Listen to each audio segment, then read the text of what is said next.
Nahum chapter 1 is a very relevant chapter for the church in the generation the Lord returns.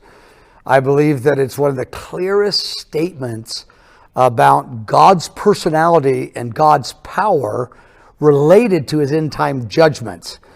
Now, often we think of God's end times judgments as contradictory to his love.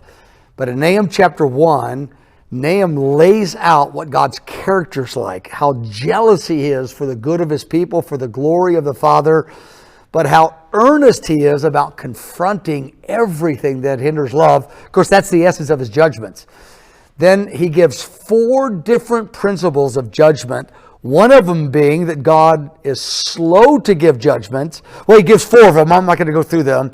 But when you understand those 4, it gives you a framework to interpret what Jesus, Paul, Peter, John say in the New Testament about the judgments of the Lord at the end of the age particularly. I'm not talking about God's discipline on his people that's redemptive to wake them up in love. I'm talking about him confronting darkness and evil on a global level. Nahum highlights 4 key principles in Nahum chapter 1.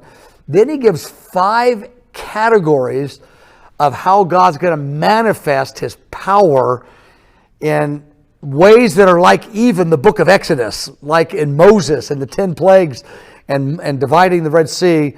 Most believers are unaware how much is in the prophets about the creation miracles like what Moses saw. Well, Nahum outlines those. He gives quite a category, quite a list. And anyway, then he declares, in the midst of all of this, God is good. He is a stronghold. He's a protection, a fortress for anybody that will relate to him on his terms, and that the Lord is going to show his goodness and his kindness to his people because he knows everyone who's saying yes to him. Anyway, Nahum chapter 1, I highly recommend it. It's relevant for what's happening in this generation, though it had a partial fulfillment in ancient history in the Old Testament, in Assyria and Nineveh, and what happened in those contexts. So Nahum chapter 1, I highly recommend it.